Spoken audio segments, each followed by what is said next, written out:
Malam itu, kamu membuka aplikasi rekeningmu. Tidak ada notifikasi, tidak ada kejutan, tidak ada kabar baik. Hanya angka yang diam dan terasa semakin kecil.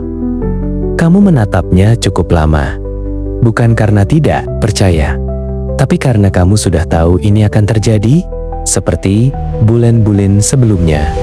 Dan tanpa sadar, kamu menghela napas panjang. Bukan karena lelah secara fisik, tapi karena ada sesuatu di dalam hati yang terasa berat. Perasaan bahwa kamu bekerja keras, tapi tidak benar-benar maju. Padahal dulu kamu punya niat. Kamu pernah berkata, nanti kalau sudah punya penghasilan, aku mau lebih baik. Aku nggak mau hidup susah terus. Aku mau punya tabungan, punya pegangan. Dan ketika akhirnya kamu mulai menghasilkan uang, ada rasa bangga, rasa bahwa hidupmu mulai berubah. Tapi entah sejak kapan, semua itu terasa seperti berjalan di tempat. Hari demi hari berlalu.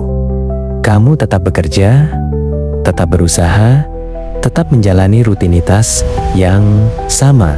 Tapi hasilnya selalu habis, selalu cukup, tapi tidak pernah lebih. Selalu bertahan, tapi tidak pernah berkembang.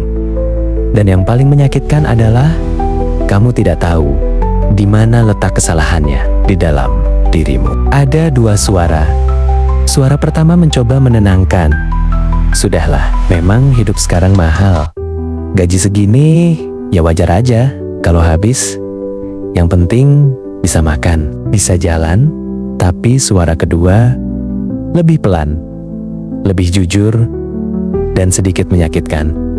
Atau jangan-jangan kamu belum benar cara mengelolanya. Di titik inilah banyak orang mulai membuka mata bahwa masalahnya bukan semata soal gaji kecil, harga mahal, keadaan sulit, tapi cara kita memperlakukan uang itu sendiri.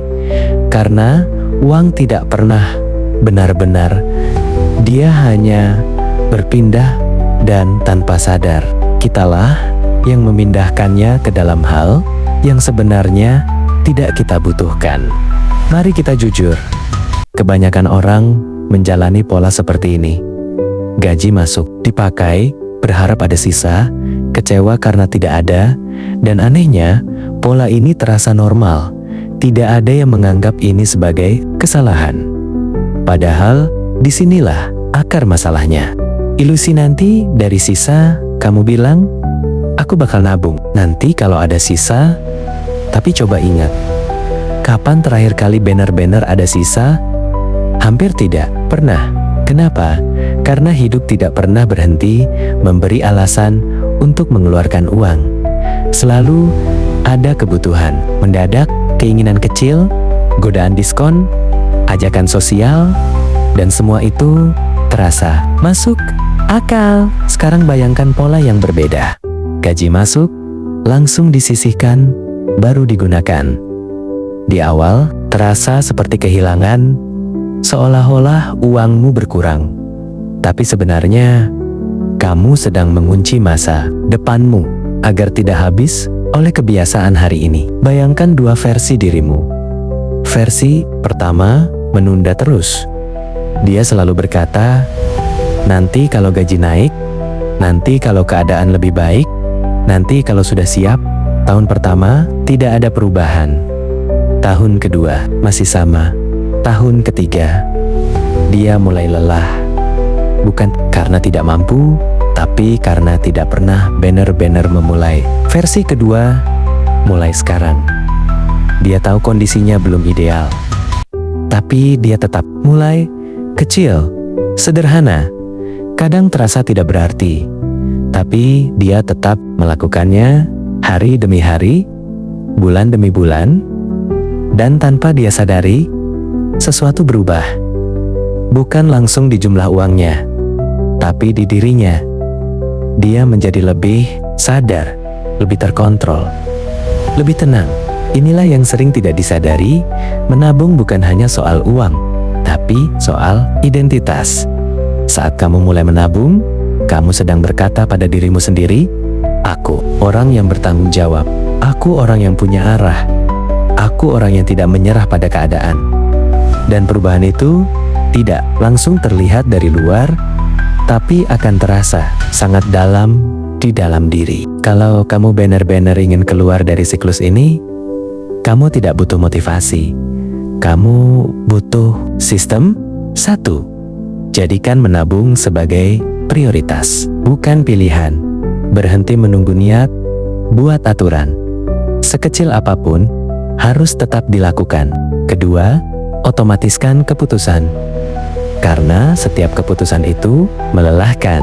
Kalau setiap bulan, kamu harus memutuskan untuk menabung, besar kemungkinan kamu akan gagal.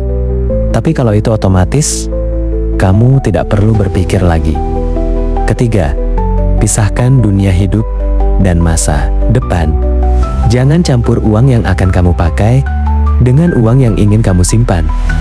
Karena kalau bercampur, semuanya akan habis. Keempat, terima bahwa kamu tidak bisa punya semuanya. Ini bagian yang paling sulit. Kamu tidak bisa hemat tapi tetap boros, menabung tapi tetap impulsif, disiplin tapi tetap bebas tanpa batas. Harus ada yang dikorbankan. Dan disitulah kedewasaan diuji. Kelima, bangun kebiasaan kecil yang konsisten. Lupakan target besar dulu. Fokus pada hari ini. Aku menyisihkan. Besok aku ulangi. Lusa aku ulangi lagi. Karena yang mengubah hidup bukan satu keputusan besar, tapi ribuan keputusan kecil yang kamu ulang setiap hari. Sekarang coba tanya dirimu. Bukan tentang berapa gajimu, bukan tentang seberapa sulit hidupmu, tapi satu hal sederhana. Apakah aku sudah jujur dalam mengelola uangku? Karena perubahan tidak dimulai dari luar, tapi dari keberanian untuk mengakui aku bisa lebih baik dari ini. Suatu hari nanti, kamu akan berada di titik yang berbeda. Bukan karena keberuntungan, bukan karena keajaiban, tapi karena kamu tidak lagi hidup tanpa arah. Kamu mulai sadar, kamu mulai berubah, kamu mulai mengambil kendali, dan saat kamu melihat ke belakang, kamu akan tersenyum kecil. Bukan karena perjalananmu mudah, tapi karena kamu tahu, kamu tidak lagi menjadi orang yang sama. Mulai saja dulu. Tidak perlu besar, tidak perlu sempurna, cukup nyata. Karena masa depanmu tidak dibentuk oleh apa yang kamu rencanakan, tapi oleh apa yang kamu lakukan hari ini. Dan kalau kamu masih di sini sampai akhir, mungkin ini bukan sekadar video, mungkin ini pengingat. Jadi simpan dan bagikan.